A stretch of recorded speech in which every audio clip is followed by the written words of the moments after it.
and welcome to another episode of Date Night with the Hylicks. We are your hosts, Eric and Dr. Sakeisha Hylick of Marriage Can Win, and we are so excited to have you with us this evening. We have a dynamic guest with us, and remember, our topic for this evening is dating after divorce. We've had so many of you reach out to us when we're talking about date night, and you inquired, how do you transition into dating if you've been through a divorce? So guess what?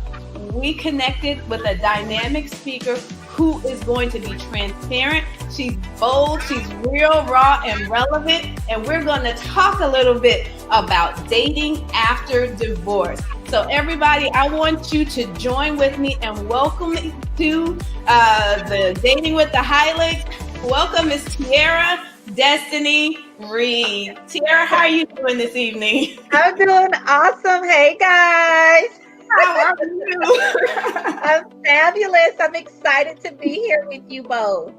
Awesome. Why don't you take a couple moments and just share with our listeners a little bit about you? Because I know how fabulous you are, but we want our listeners to just recognize exactly who we have on our show this evening. You are too much. Well, again, my name is Tierra Destiny Reid. I am the mother of two. I have an 11-year-old daughter, Kylie, and a 14-year-old son, Bryson.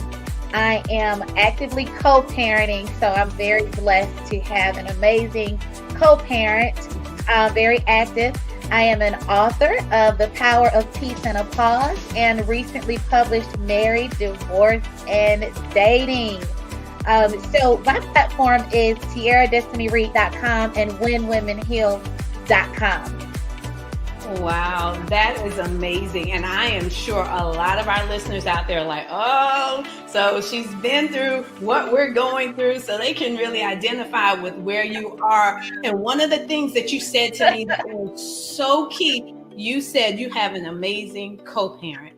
Because we have singles who are getting back into the dating field, but that could be one of their barriers because of co-parenting. They're concerned about the impact it may have on the children, and when should I introduce who I'm dating to my children. So there's so many dynamics that come into play when you're thinking about dating after divorce, correct? Exactly. All right. So just tell us a little bit. Well, we've actually talked about the fact that you're an entrepreneur.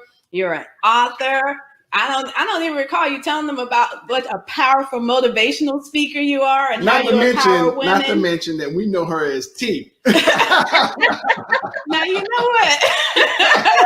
She's also a good friend of ours and a good coach. Yeah, I try to keep it short and sweet. I try to keep it short and sweet, guys. I just appreciate you all for really being there. I feel that God connected us at such divine time, because I was going through my divorce when we connected, and through helping you all publish and build the initial stages of the platform, I was reading your amazing content, and I was looking at myself like, oh, this is where I was really good, but this is where I needed a lot of work. So you guys are the real deal, and that's why I was really excited about our interview today. Oh, yes. Thank you so much. Now, I want to put in a PSA. Coach T is the one that helped us get started with our first book, Marriage Can Win. She coached us through the whole thing. She helped motivate us. So that's just how special she is. Yeah, there were times where totally transparent. I just wanted to give up. And she was like, nope, you guys, you're almost there. And she would just always have encouraging words. So we encourage you guys to get connected with her. And it's going to be a dynamic experience. If you want a coach that's going to push you outside your comfort zone, that's not going to patty cake you, but will encourage you at the same time, make sure you connect with her. Thank you, guys. Well, we've definitely moved more deeper into the publishing. So you all really came on board when we were filling it out, starting out. So now we've expanded, it's grown. We may need to run that book back through our editorial team now. We have some heavy hitters on the team now. Thank you guys for bearing with us as we were trying to find our way. And it's really been the calling that God had for me as an entrepreneur to really get serious about the lane of publishing to help people who are speakers or people who just have awesome advice or life experience that they could share and actually publish for their legacy. So yeah, we've grown. We've tripled during the quarantine. Our team has grown. That's awesome. And they have been like, we need to even send your book back through editorial. So I'm like, okay, we contact everybody and just make sure we do a triple check through content. But it's interesting because going through the divorce can be a very emotional time. And so publishing allowed me to isolate a little bit, focus on healing, read rich content. And you guys, your content was one of the manuscripts that I was reading and really helping to educate myself. Okay, well, good. Well, now, Coach T, tell us a little bit about you. Now, like, tell us, like, how long were you married? Tell us about kids. Okay, so I actually got married, guys, my last semester of college at the University of Georgia. I think it's about 22. And my ex-husband at the time was actually stationed in Germany. So we met in high school. We dated long distance. We were courting long distance and got married, and then he moved home. So I just think that's important to note because there was never that day-to-day interaction right before you get married to someone, which is such a huge decision. So I do have some advice to share today, but I was married 12 years. And we, like I said, we had 2 children together. So we both parent Kylie and Bryson. And since the divorce, our co-parenting has been weekly because we are both very active. We have decided not to move out of state. We've both turned down opportunities out of state that would have required us to move. And we remained committed to keeping them as our number one priority. Okay, so then there was some give and take, and so looking out for the best interest of the children. Yeah, with me and things that I've done with media and different opportunities with my business being virtual, I could pretty much relocate anywhere. With the military, there's been things that have come up that could have required him to move. And yes, we've remained committed to staying geographically close for the sake of the children. So in your experience, what's been the greatest challenge that the two of you may have experienced or you may have experienced as far as dating after divorce? You know what? I think one of the biggest challenges was me over functioning when I actually found someone that was worth really concentrating on and just real me. I don't, what do they call it? I don't serial date. Or I did in the past. I might try it, but I think that being married, you got to understand that someone who gets married in college, I just completely bypassed dating as an adult. So I was married in college, which means that coming out of that marriage, the men that I dated were almost treated like husbands, and that's a big mistake in my opinion. Wow. Okay. Because I don't know, I'm not doing I didn't learn. I'm green. That's what they say. I was green.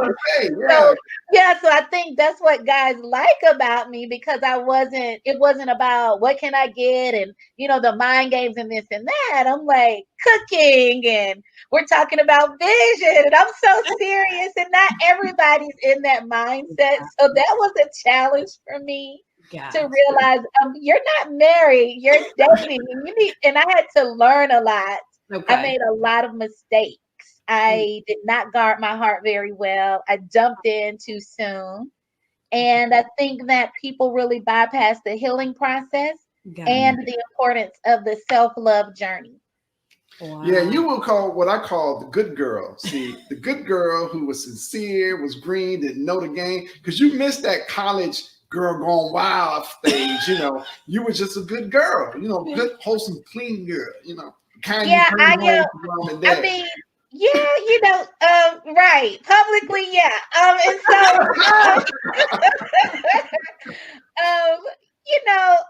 I'm very free spirited with my boyfriend. You know what I mean? Of And course, so, yeah. So you, I think I made that mistake even in college. Like I was the person in college with my own dorm room, with a pantry in my dorm room, cooking in the kitchen. Not, like so. I've always kind of been in that mindset, but I don't think that I embrace the importance of getting to know me, loving me, pouring all of that into me. I associated loving someone else and taking good care of someone else with a part of my identity.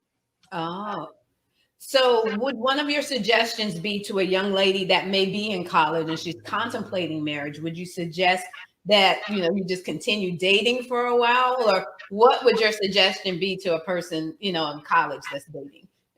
It's twofold. So Okay. my number one piece of advice would be to allow if you find a gentleman that you feel that God is really sending that could be your husband, Mhm. I still advise someone to um, get through school and have some time to yourself. All right. Live on your own for a little while. Mhm. Be pour into your self-awareness, self-identity, and self-love journey.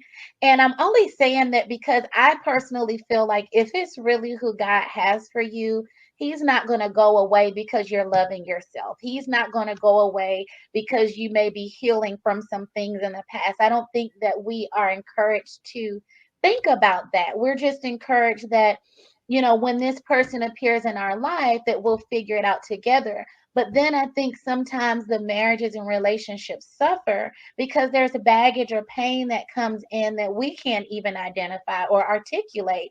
And we're expecting a spouse to help us figure it out, or expecting a spouse to um, fill those voids for us. So I would recommend a young person, and it's not even really about age. I would just recommend someone that has not committed to a chapter, a season of their life of healing, of self awareness. I just think that's so important because the woman I am now, coming into a relationship, is a woman that I respect and admire, and I don't feel like I'm pulling so much from someone else. I'm able to contribute. Okay. Now that's really, really good information. Lots of nuggets of wisdom because we get people that reach out to us all the time and they're going through the dating process and they ask us questions like because mindsets have shifted now when it comes to dating. It's not like it was when Eric and I were oh dating. gosh, no. The woman. I mean, we have women that are asking us, well, how much money should I spend on a date, or is it okay for me to pick him up?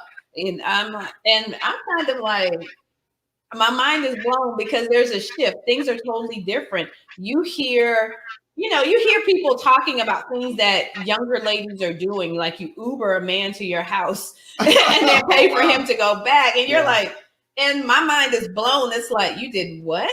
Yeah. And not to judge anyone, but it's Right. just like, It's just different. it's Totally different. I never would have thought of that. Women are more aggressive and more bold. Yeah. And even now, I found that at least the younger generation, Mhm. in the teens, in the early 20s, you don't even have to have a relationship when you talk about having sex.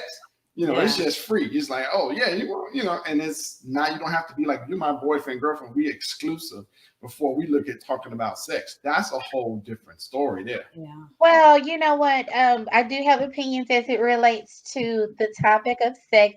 Even when I was young, I did want to wait because I was taught, I did hear women that I admire, and in my mind, it was just wait. And a lot of times we hear people say wait, but I don't think we really speak beyond the Mhm. religious reasons of Right. waiting till you're married or saving yourself. Now I am someone that actually I practice abstinence, guys. Oh, So I that's one of the biggest decisions that I made.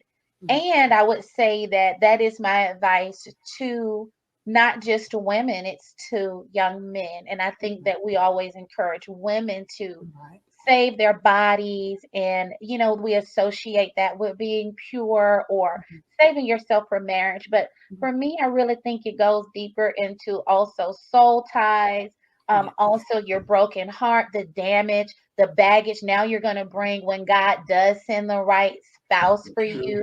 Now you still have soul ties. Now, when you go through issues in that relationship, you're still leaning back on this person outside of your relationship for emotional support because the soul ties were never broken. They're not talking about that. They're not cutting off contact. And now it's just like this web of all these connections and lingering spiritual ties and relationships. And so, one thing that I've had to do while dating since being divorced is actually have some intentional conversations with the few boyfriends that I had. The one boyfriend, well, two, the puppy love relationships in high school, and then the couple that I had in college before my marriage. I wish I had done those things before I got married because those things definitely impacted my marriage. And so now in dating, someone dating or courting me is not coming into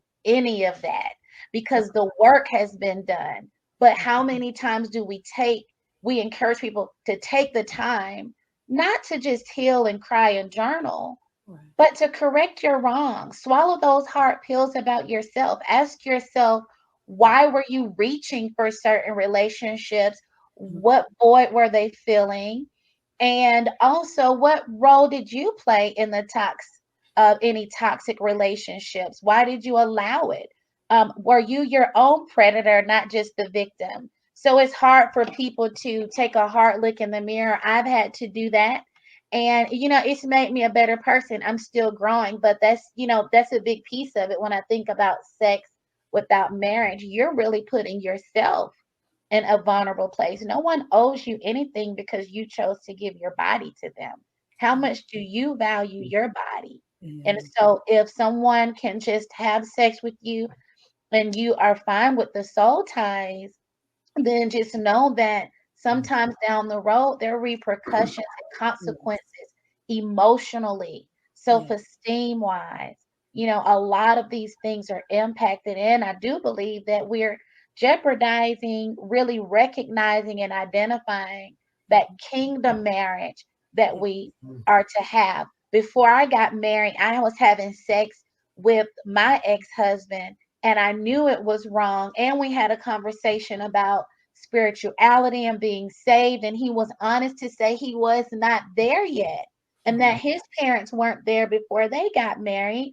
But guess what? That they worked through it. Their marriage has survived. And I just start thinking, but guess what?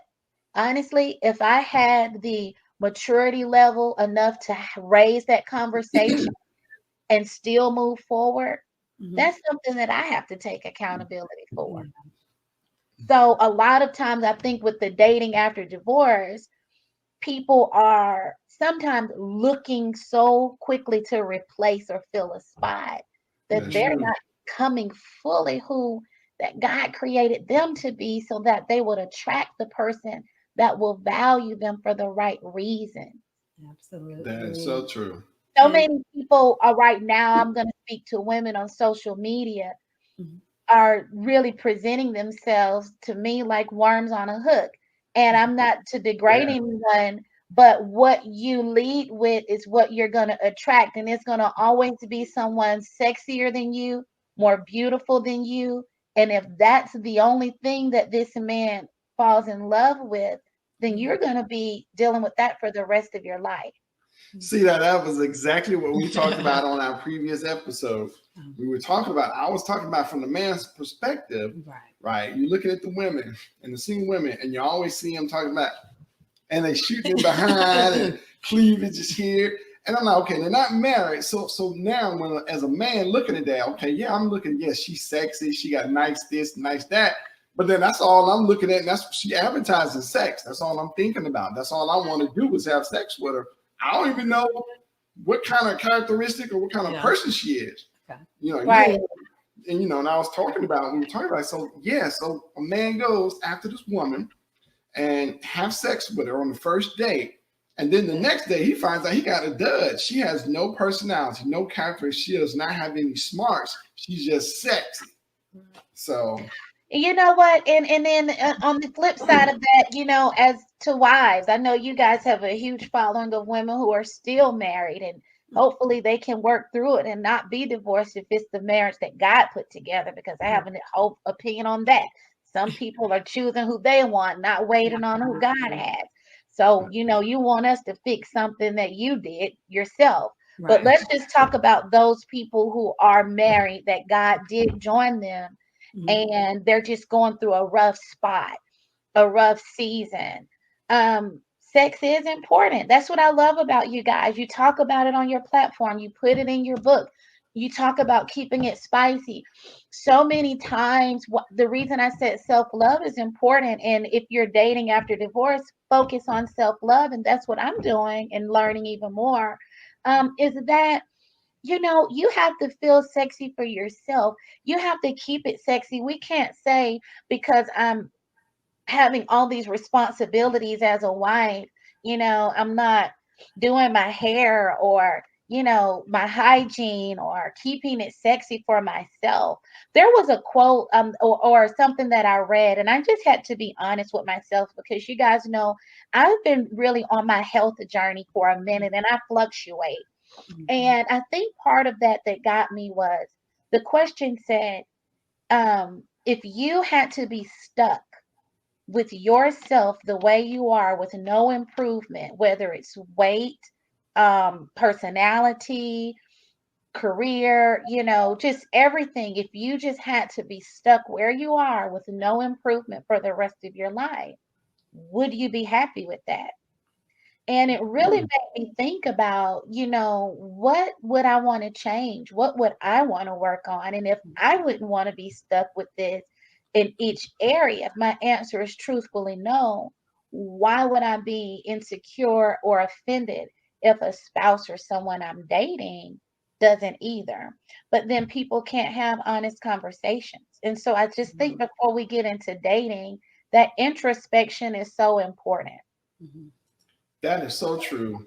You have to, and that's why I know a lot of people say, well, you complete me, or I'm 50 and you're 50. But like you're saying, before you really begin to date someone, especially when you're looking to get serious and get married, you yourself need to be 100% whole. I know your identity of who you are before you try to join with another person, you know. I mean, there were times when, I can speak to it because I was married for 12 years. There were times when my hair is a mess. I'm thinking I'm doing great because I'm up early. I'm cooking. I'm making sure that everybody has food to eat. I'm making sure the kids have what they need for school. I'm asking my ex-husband about what he has going on with work. Yeah, we're great project managers, but that does not excuse your own self-love, your own self-care, your hygiene, and being sexy. Now, if you weren't sexy coming into it and that's just what you choose to do, no judgment. But I'm just saying we can't come in one way and then neglect ourselves and then justify it by saying, I have all these other responsibilities.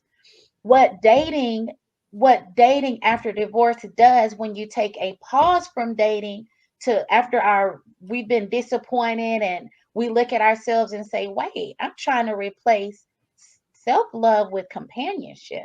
Let me do the hard work. What does that look like now when I'm managing my house and focusing on my goals and the kids and dating?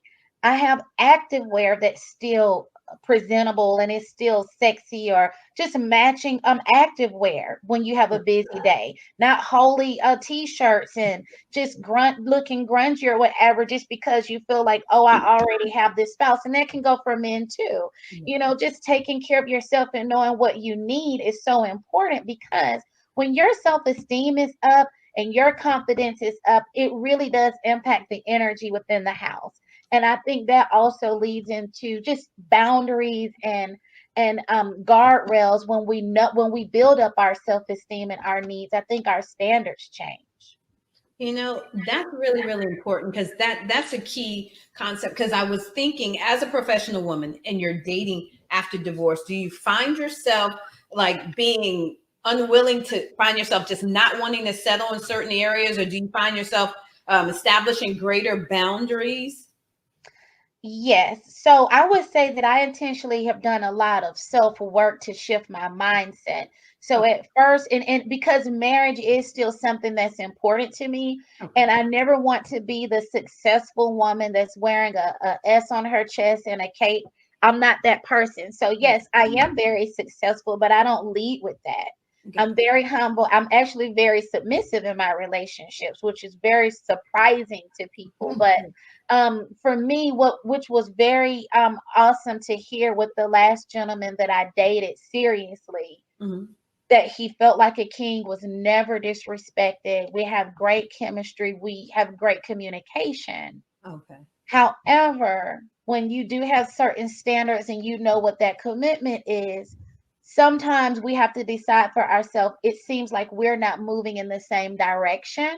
Got And so what happens is when someone is, I don't want to say needy, but when they're in a space of just feeling a void, I think that's how some of these situations can drag on for years, Got instead of, you know what, you're a great person, I'm a great person, but if it's a kingdom marriage, then we would both be moving towards commitment and this vision. This is what I have, and so you're willing to let go even though has, has reached a certain point. But again, when you're not completely bonded to a person and you are abstinent, I think it's easier. Mhm. Now, that's not to say that I didn't make out and things like that. There's some things that I'm pulling back tighter on now.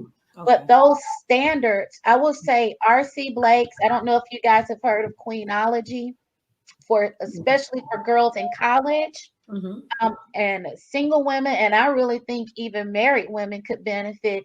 But you guys' platform, I think, does an amazing job for married couples to address those three core pillars that can really divide a marriage. Mhm. Someone going into a relationship, I would have to say hands down, Queenology 2.0. If I could buy it for every woman in the world to listen to those 6 modules, I did it. I cried after the first day, just by Wow. God's grace and opening my mind up. And then day 2 really teach you about your life. I just feel like people's mindsets, even it happened with me. You're married and you want to do a good Yeah. job. You feel like you're doing a good job by running the house. You guys have your goals and you're a partner. And so you're doing good as a partner. But that's different from being a spouse. That's different from being that There you go. companion. That's different from still the sensuality, because guess what? Dating after divorce, I realized these husbands are still being approached and lured in and seduced, and work wives and all this, that want this man, because what's attractive to single women on the prowl who don't respect marriage is that this man was willing to commit to someone. Mhm. This man has something to offer. This man has a family. And so I'm gonna do these extra things at work to have this emotional relationship, to have this mental support. But Yeah. guess what? Stop abusing him at home. Stop. And it can go both ways. I'm just being transparent. I was very, what's the word? I emasculated my husband when I got upset. Now I learned how to, through emotional intelligence, I've learned how to be upset, honor my emotions, but choose the behavior. I Okay. didn't have that going into my marriage. Emotional intelligence has changed my whole life in every relationship. Honor my emotions instead of suppressing it until I erupt. So go ahead and honor it. Mhm. And in honoring it, admit that it hurts. It's hard for us as women. I don't know, I'm sure for men too, but it's hard to admit when we're hurt because you feel vulnerable. And at one point in my marriage, I felt like, well, now I've made this vow and now I'm dealing with all this. I had a million choices. I'm dealing with all this. You start having resentment, you start feeling stuck, and Mhm. then you start to lash out Mhm. because you're really mad at yourself. Yeah. You're mad because you haven't healed. You're mad because you may have rushed into a situation, but that does not mean you cannot work through it. You Right. work through it by still admitting you have poor reaction to your emotion.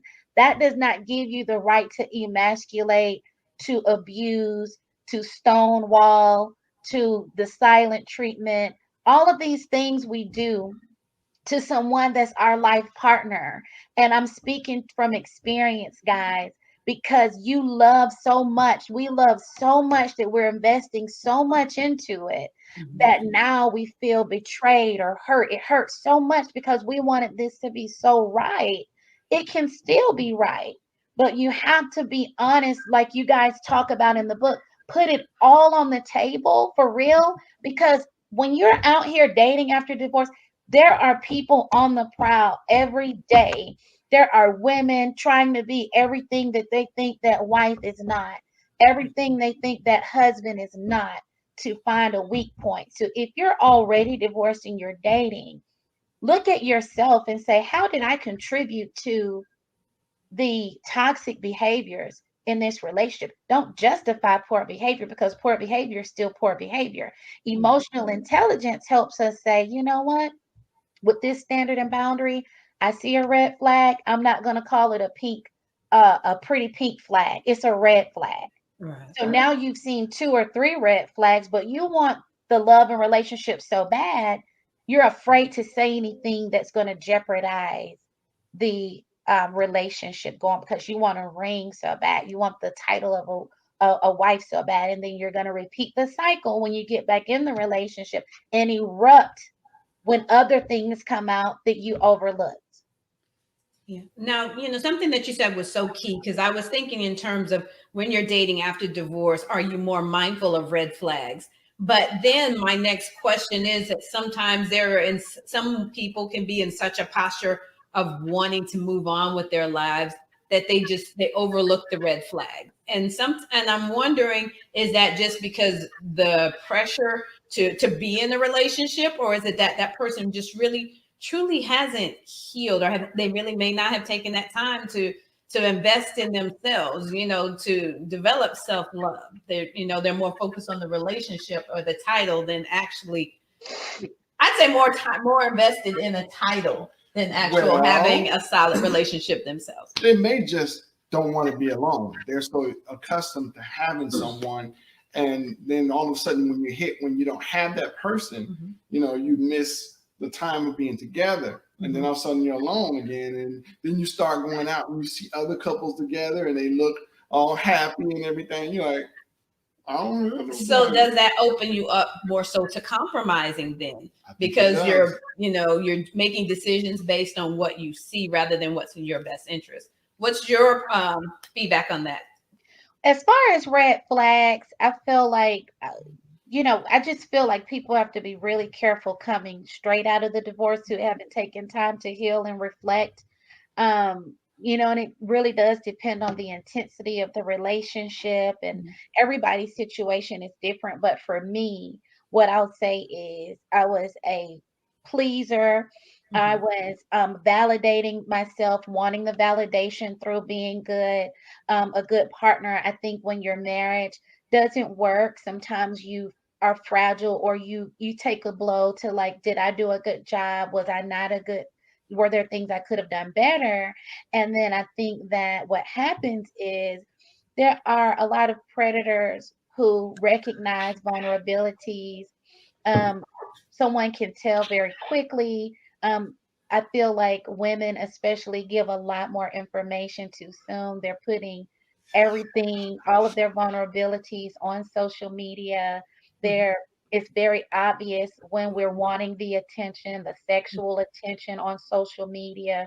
Anyone taking pictures of their breast and butt, constantly, luring men in with that. Men can read into those things as well. And so I just think, again, the self-love journey is so important, because Queenology, like I said, really talks about the mindset of men and a woman seeing herself as a queen in terms of self-love and self-value. And so for me, I'm listening a lot more in conversations. I'm not scrutinizing, but I'm really thinking about, my mindset is that a marriage is to uplift the kingdom, to build the kingdom. Well, guess what?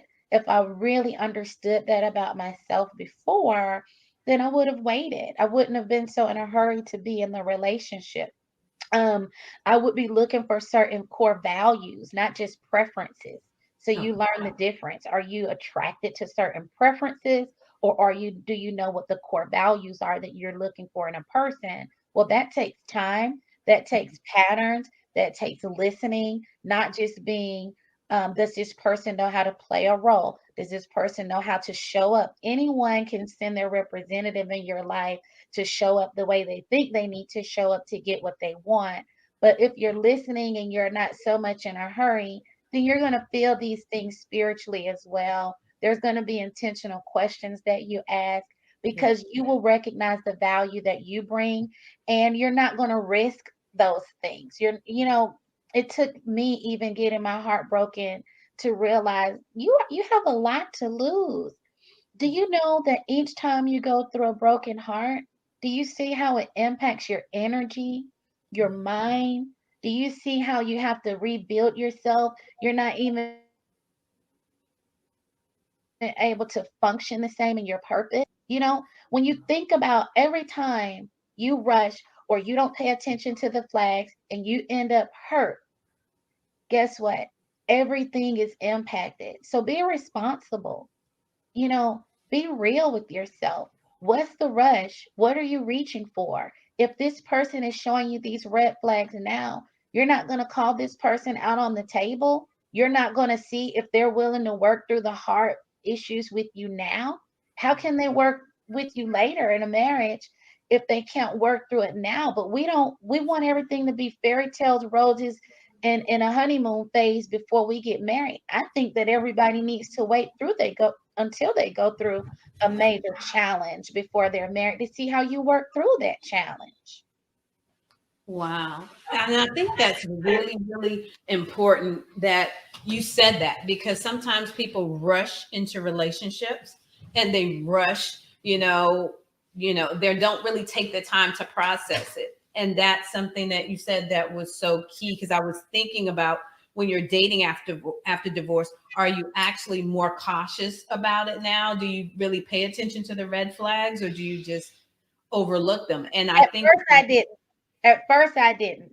okay. When I first started dating, but right, this is another thing. I start seeing somebody during my divorce, which I would never recommend, because Okay. I told myself I filed my pay. I would not date or interact until I filed. To me, that was official. Now, where I am spiritually, no, you were still married. All right. Gotcha. Okay. So that's what I had to look at. And then when you start having sex with this person, so I had sex with that guy. What I look at, I was low hanging fruit, and I was a diamond. I was like a butterfly that he would never have access to had I not been so fragile with a broken wing. So you got to think about, if you're this at your strongest and clearest mindset, you're flying, you're doing your purpose, you're taking good care of yourself, you are filling your own cup. You're doing the best. It's not perfection, but you're in a space where you're not reaching and latching on to a person. But when you're so like waiting on the phone call and you're in this vulnerable space, I was overlooking those red flags because I liked the good morning, beautiful text, and I liked the conversation, and I liked the whining and dining. And then you like the companionship. Like Eric said, you don't want to be alone. This person's validating you. They're validating your beauty. They're validating your body. They're validating your mind. They already know you're an amazing person. They want to scoop you in real quick during your fragile stage, because when they scoop you up and you're married, when you wake up, when you wake all the way up and you're strong, and you look at how this person really courted you and got you into this marriage at your low point instead of you being clear, then that's where that resentment comes up, which is why I said earlier, I just believe that like some marriages kind of came in that way with people really just feeling a void really so quick. And so with dating after divorce and having sex, these are soul ties. You're vulnerable. It got to a point where I felt like I was dealing with gaslighting and narcissism. Guys, as strong as I am, as smart as I am with business, as loving as I was in tears. I just remember being in tears, feeling stuck in a web. It felt like a butterfly that got stuck in a web, and now this person has literally attached themselves to you mentally, and you can't get out because guess what? You're still healing from a marriage. You had no business being in this entanglement. That's the word, everybody. But guess what? I could sit here and be the victim, but guess what? I was engaging, entangling with the sex. I was entangling, wanting to go out to eat. I was liking the roses coming to my house. Buy your own roses. Go work out.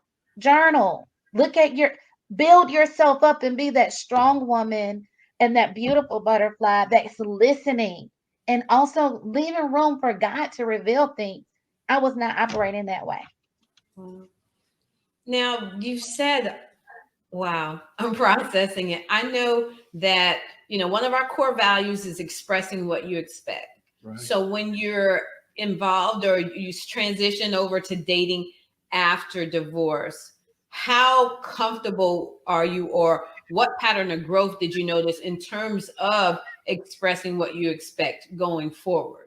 Because like you said, some people may be more guarded with their heart. Some might be just broken and they're open or more susceptible to different things. Like you mentioned, you wind up, some marriages and relationships come out of that brokenness. So when you're dating after divorce, do you find yourself more comfortable, more emboldened as far as expressing, saying, look, I recognize who I am. I recognize what I bring to the table. So this stuff that you're doing, no, I'm gonna need you to stop. But where are you in that? The woman I am right now, and I'm still growing. I'm very clear. Okay. I'm very much so direct. Okay. But I'm not laying out this checklist. I'm observing. Okay. Because it's easy for someone to show up the way you tell them to show up versus you honoring and seeing what you see and processing and praying through what you see. And as the red flags reveal themselves, addressing them. So not necessarily bolting away. It depends on what it is. If it's something that is a character trait that this person is 30, 40, 50 years old, this is who they are. Wow. It's learning to accept a person. And if this never changes, is this the thing that I'm willing to be flexible on and love this person? Gotcha. Whether that be an addiction, whether that, Derek Jackson is someone in my book, Married, Divorce, and Dating.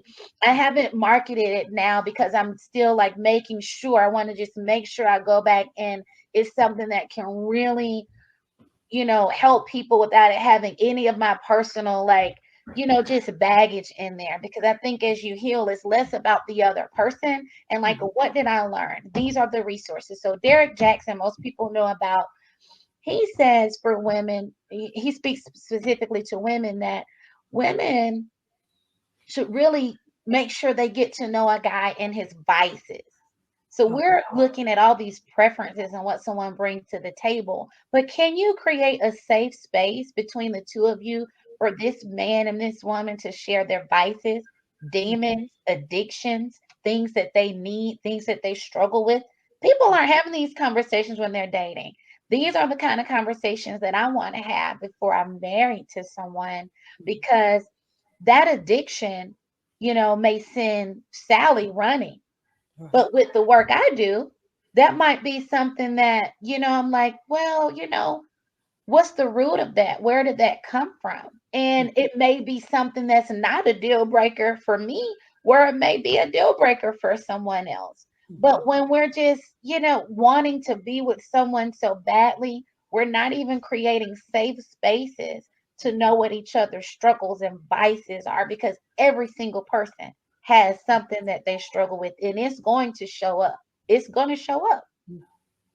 Absolutely. So would you suggest, or what's your feedback on when couples should go transition, I think, from dating to something a little more serious? Because a lot of times they jump into these relationships or these commitments and they haven't been together long enough to even experience that person's vices, because initially they're going to put their best foot forward. Right. But after a season, you get to see, and when you start having those conversations, you get to see the real person.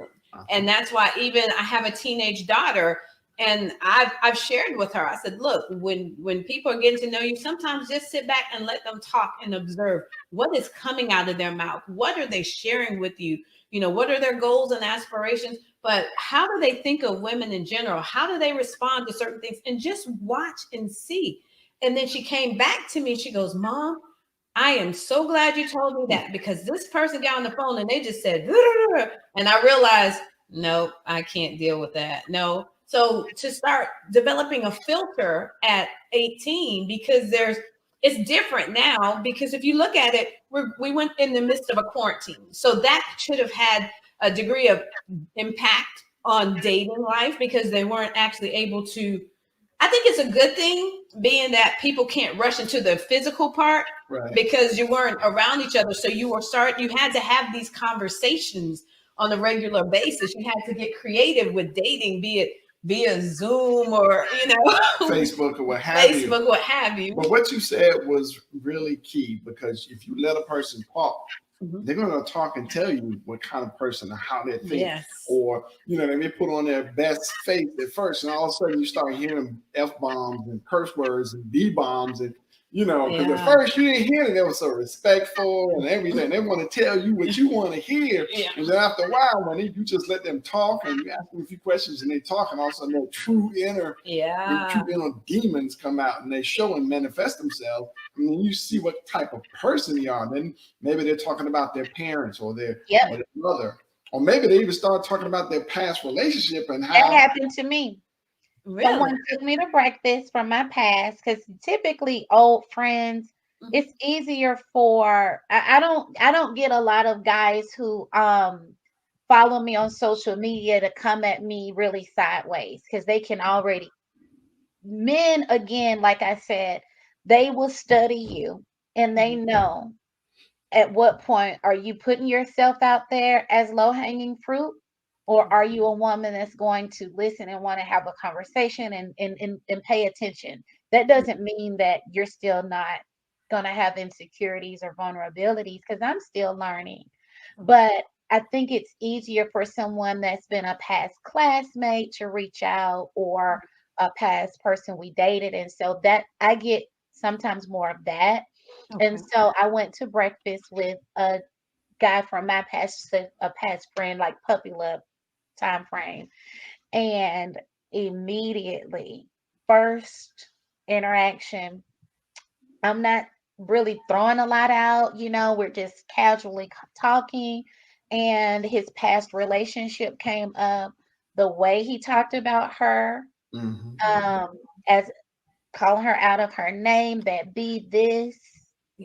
And the energy that was behind it, I listened and I was like, wow, did you feel that about her before you guys moved in together?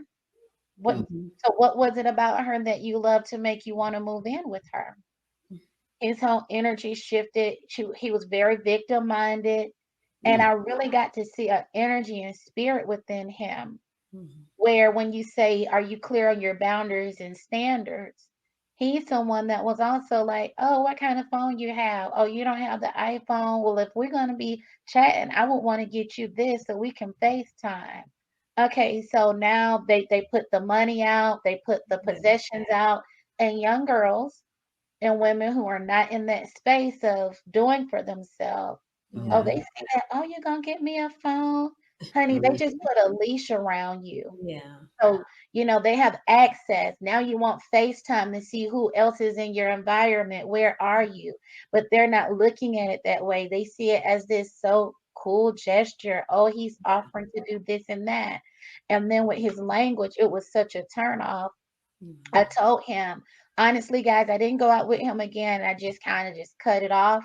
Yeah. But God told me I had woken up from a dream and God had revealed my new life to me and some things from my past that I had not fully addressed properly or fully forgiven. That's why I say just keeping time to yourself and processing is important. With that, I realized I'm doing the kingdom a disservice Mhm. by essentially just leaving contact with him without telling him why. Okay.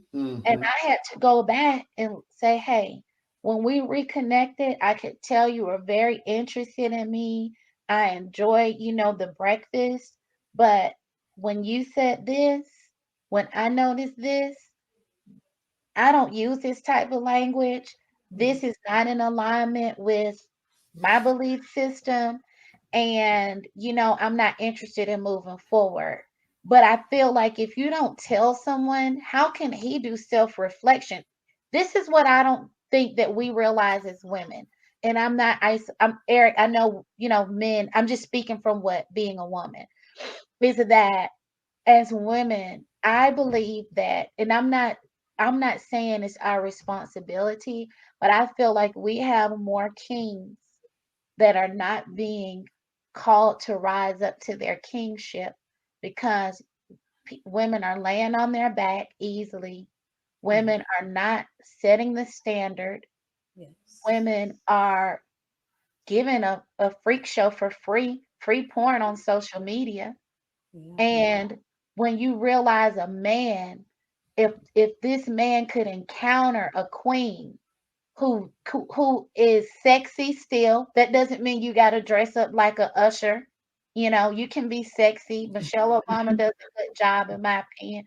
Nia Long, it's a way to be sexy. But guess what? Mhm. At the end of the day, if a man has never encountered a queen and he does, that man, look at you, Dr. Sakeisha. Even with my ex-husband, I don't feel we were compatible. I feel like there were things we respected about each other. But guess what? When you still Mhm. recognize a queen, that man is not letting you go.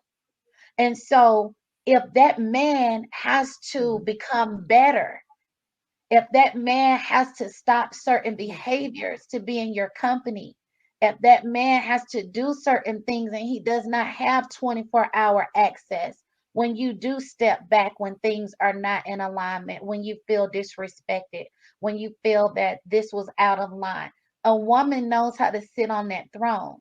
You don't go chasing behind someone else. You don't go lowering your standards, begging somebody to come through your gate.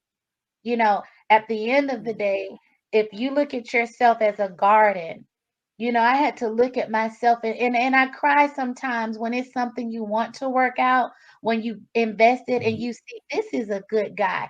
This is a king. I really hope that nothing shows up. You are just being honest. You're like, this would be beautiful. But then guess Yeah. what? When it does, I would rather lay there and cry and be disappointed, but hold true to that standard and Yeah. value and give that man a standard to rise up to. And Yeah. if it takes you 6 months, a year to work through that, and you reconnect with me and see if I'm still available, that's where you let God work through somebody and Mhm. let them purify their heart and their past and say, man, she was good to me. She Yeah. loved me, but she loved herself. I Yeah. can't be in her company with that nonsense. I got to go fix this and hope she's still available when I resurface. Yeah. That to me helps some men grow into their kingship. Yeah. But guess what? We are not staying true to what we deserve, and we're not even giving ourselves what we're telling somebody else to give us. Do you buy yourself flowers? Do you have can you afford the lifestyle you want this other person to provide for you? Like Mhm. all these things. It's like, come on, let's just be honest. Wow. And so, Queenology, I watched over 50 of those videos. I've watched over 50 of those YouTube videos. And Tony Gaskin, I watched over probably 70 of his videos. Yeah. And Mhm. Derek Jackson, I watched about 50 of his videos. Yeah. So you got to think about that year of intense getting out of my own way. I'm not a bitter person. I'm not a bitter person that's like all men are dogs and all that. I start looking at myself because you attract something different the more you evolve. Right. That's what you were talking about. That is very key for women to hone on to and to learn is that, like you were saying, if you're on social media and you're showing yourself professional, now look at yourself. You're professional, you're well dressed, you just look like $1,000,000 and very professional. And you look like a woman who holds herself to, have high esteem for yourself. Yes. And so a man not going to be coming at you sideways or really just crooked ways. He automatically sees, oh, that's a good woman there. That's wife material.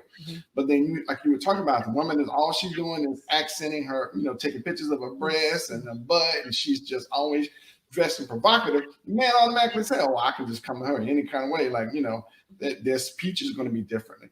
But when they see a woman who does not, they have self-esteem and they present themselves with class, they automatically know, she's out of my league. I'm not going to even approach her. You know what I mean? And I'm not saying, we don't do a little sexy tease every now and then on social media to say we got it. But I'm just saying, if women really valued it, you wouldn't just throw it out for free. But this is the other flip side. They're dating after divorce.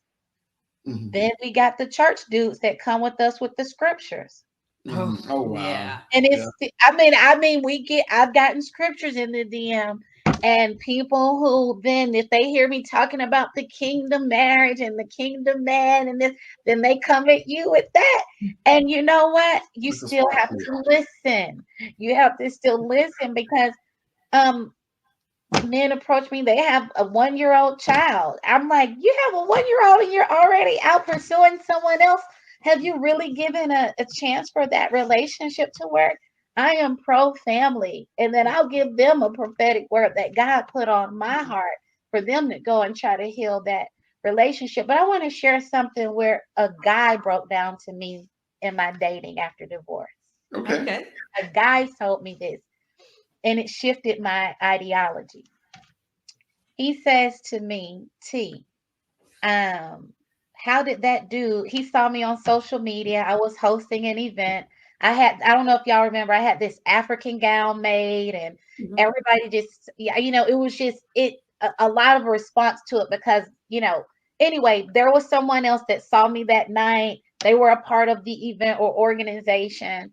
And like, we're both dressed up. We're both a part of this. Can I take you to dinner? The dinner was nice, but it was such a show. Like the guy presented himself, it was an act. Okay. And so then I'm getting text messages. This guy is just infatuated. I'm getting text messages and songs at 3:00 in the morning the same night. And I had gone, I felt safe. I had taken a picture of the license plate. My girlfriends, everybody was at the event with us. And I'm like, y'all think I should go? Like, this is so random. And everybody's like, live a little. You're so blah, blah, blah. I'm rigid, live a little, go have fun. You're dressed up. What harm could this person, was infatuated, sending me all, like by 6:00, I had gotten so love bombed. Oh, like that's a thing. That's a thing that happens. You can get so love bombed and infatuated, and guys who may have money and can wow you, like you're all of a sudden in this thing, and y'all aren't just met, and so now you're just on this high. Anyway, I end up needing to block the guy within that day, and it's so interesting because I don't think I would have caught it if I wasn't spiritually paying attention, and if I was looking for somebody that could save me, impress me, buy me, all those things. And so a guy friend that did have a crush on me, but very smart. He'd be awesome to talk to. He has a podcast. He said to me, T, what's that picture I saw on social media? I said, yeah. I said, he been texting me and stuff all night. He was like, what? How did he even get your number? How did he even get you to dinner on the first day? Like, you don't even know this person. He was like, you gave him all that access and he just met you? And I was like, I mean, what? So he broke it down. He said, listen, women are like, and I'm not saying this, I'm just giving the analogy. He said, in his opinion, women are like different corporations. So you have McDonald's and you have Google and Apple. What you have to do to get a job at McDonald's, this is no judgment to degrade. It was just using it as an example. What you have to do to get a job at McDonald's, you might be able to show up with your resume, have filled out, the application have filled out. It's going to be easy to get that job. When you get that job, think about standards. You can be on your phone. You're not going to get fired. You can do a no call, no show. They need you so bad at that job, they still going to let you walk in after a no call, no show. That's true. Relate that to dating. You fall off the grid for 2 or 3 days. I haven't heard from you. You out there courting somebody else, but you can just show up. Maybe I got an attitude, but I'm still on the phone. You still got access. You can still take me out this weekend. You try that at Google. To even get on the premises of Google, you in a waiting list to even get the interview. By the time you get on the phone to get the interview, you're bringing your A game. Even to get in there, you got probably 2, 3, 4, 5, 6 phone interviews before you can even get a face-to-face interview. When you get the face-to-face interview, they know you're coming. We've made arrangements. You've already invested so much before we're on a physical face-to-face with each other that security guard knows you're coming. They're giving you access now to the premises. So you're not going to spoil it as you would as something you can walk in and out of. You might still be performing. You might still be acting, but you've invested to get to this point. And this person, because they value the corporation, they know the benefits package. They know the culture. They know everything that you are going to also get if you commit to this role, right? They're not hungry for you. They're observing you. They're looking for everything that could be a risk and jeopardize what they already have. Are you going to be an asset to that corporation, or are you going to be a risk and liability to that corporation? So you get the job. Let's say you get the job. Now you get the job and you know the benefits package, you know the culture, but you get comfortable. You're gonna have some warnings. They're gonna be addressed. If you get put on probation, we might not be talking for 2 weeks. I might need time to think about this. I might need time to pray about this because it's a lot on the line here. We both had an agreement coming into this. Those agreements and boundaries, this is marriage. Those, it could be in the exclusive or marriage. It doesn't matter. Right now, we're clear on what this agreement was through communication. And now that you think you have the job, a violation, you can't steal from Google and keep that job. That's You're true. not going to go and cheat and it not be a repercussion because we have too much invested on the line. So we're going to sit and work through this. And it's not just a quick reprimand, a mark on and a ding, and then it's over with. Now, what happens if you do a violation at a company like that? You are on probation for real. You don't fix it by doing a good job on that project. You have to build trust again. But guess what? It's worth it because you want to go and get anything that anybody can have, run through, show up, still keep the job? Or do you want the benefits that come with this corporation, the peace of mind that come with this corporation, the 401k, the stocks, guess what? What happens? But guess what happens when people have to say, you know what? You violated. This violation was so real that we're not going to make it to marriage. This was the exclusive agreement, but I was observing and you were observing. Not being hungry that I don't have to fight. That's a really great analogy. Oh man, I don't think we want to thank you for joining us today on our broadcast. Let's keep the conversation going. You can connect with us via Facebook, Instagram, Twitter, or subscribe to our YouTube channel under Marriage Can Win. Also, you can join us 24/7 on our Marriage Can Win podcast at www.themarriagecanwinshow.com, and also connect to us at marriagescanwin.com. Remember, you can be the change you want to see in your relationship. Until next time, see you soon.